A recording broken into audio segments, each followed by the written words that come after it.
ça s'adapte vraiment à tous les publics.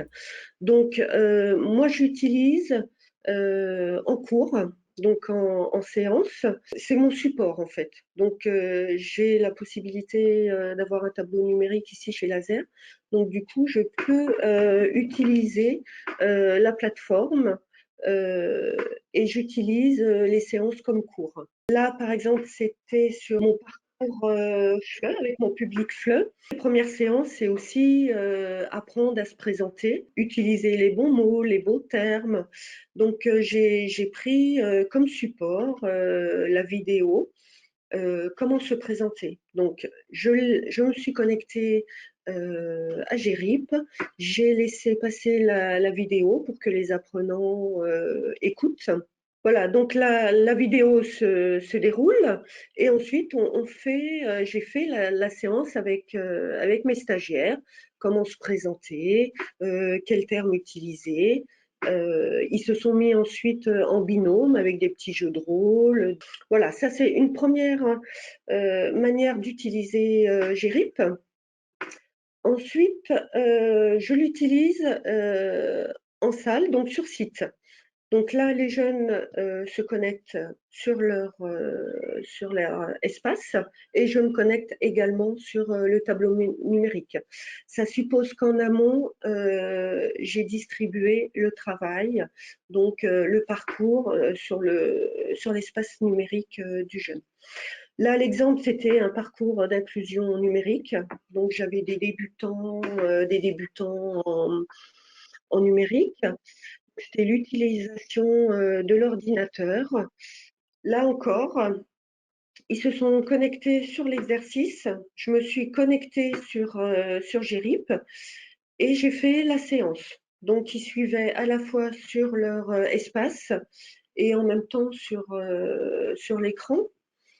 À la suite de la séance, après chaque chapitre, il y a une série de 4-5 questions.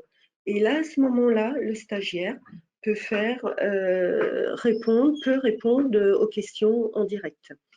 Donc, je leur laisse un temps pour répondre aux questions. Et à nouveau, une fois que c'est fait, on fait la correction en plénière sur le tableau numérique.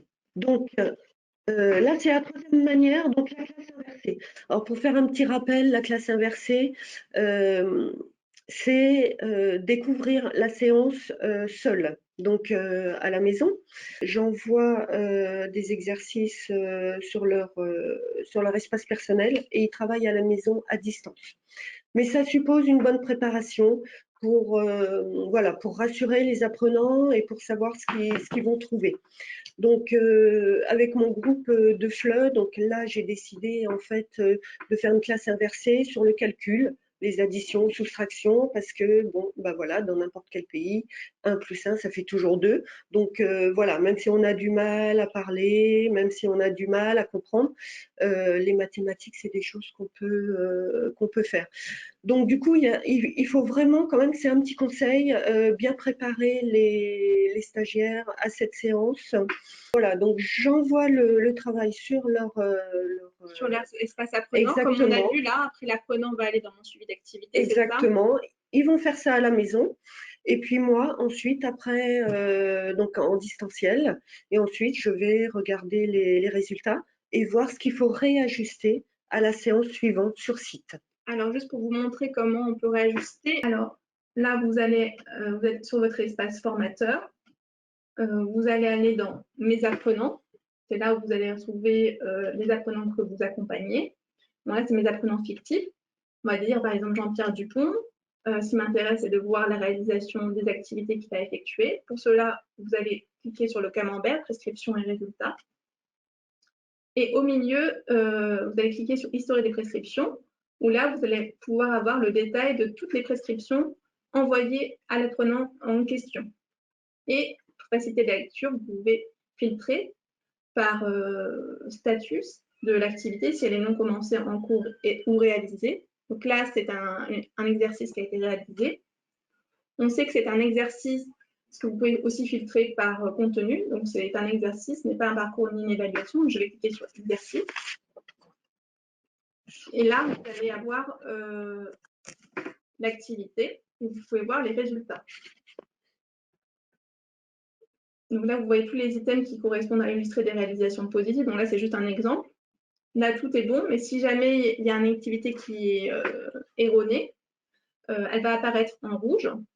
Et après, pour chaque activité, le formateur dans MyMarie-Pierre pourra cliquer pour voir qu'est-ce qui a posé souci à l'apprenant et où il y a besoin d'un réajustement. On voit que même sur des publics en difficulté, il y a possibilité de progresser et on peut utiliser la plateforme. Alors, on va vous montrer rapidement comment ça se présente sur la plateforme. On va prendre par exemple l'apprenant Martin Michaud. Aller cliquer sur le camembert. On va aller à nouveau dans historique des prescriptions. Et vous voyez, Marie-Pierre disait qu'on peut voir l'heure, etc., et si l'activité est effectuée en autonomie ou que c'est une prescription. Et en fait, dans type, vous allez retrouver, par exemple, prescription. Donc là, c'est un exercice qui a été prescrit. Parcours, c'est un parcours qui a été prescrit. Et seul, ça veut dire que l'apprenant, lui-même sur son espace, il a effectué l'activité en autonomie. Et après, vous avez la colonne prescrit-le. Donc, quand ça a été prescrit, vous avez la date à laquelle Marie-Pierre, par exemple, a prescrit l'activité à l'apprenant. Et à côté, réalisez-le, où on voit à quelle date l'apprenant l'a effectué. Et c'est pour ça qu'elle peut dire, ben voilà, il l'a fait à 23 heures. Et donc, après, vous pouvez voir les évaluations.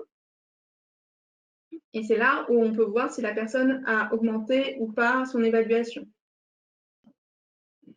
Bon, là, c'est un compte fictif. Donc là, j'ai un apprenant. On voit, il a fait la même évaluation, mais il a baissé. Donc, en tout cas, quand il y a une évaluation, soit vous avez l'évaluation est faite 2 fois, vous voyez si la flèche monte ou descend, donc en fonction du score obtenu. Et aussi, vous pouvez voir aussi la progression en fonction des badges obtenus. Pour chaque module, l'apprenant va obtenir des badges. Ils sont très friands des badges. Voilà, qui s'activent de manière automatique. On peut avoir un badge de compétences par module qui va être symbolisé par un cercle vert. Donc là, par exemple, l'apprenant a obtenu un badge clé à apprendre à apprendre. Et il peut aussi gagner des badges d'assiduité qui valorisent le temps passé. Il y en a 5 possibles. 1, 2, 3, 4, 5. Et un badge de compétence se délivre quand il y a 2 badges d'assiduité et quand les activités d'un module sont réussies à 75%. Et là, par exemple, Marie-Pierre pourra imprimer l'attestation pour le jeune en cliquant sur l'imprimante. Où là, vous avez le nom, prénom, temps passé, module travaillé, date et score. Ça permet d'avoir une preuve si jamais ils veulent aller en entretien ou pour leur stage. Ça montre qu'ils ont passé tant de temps sur ce module.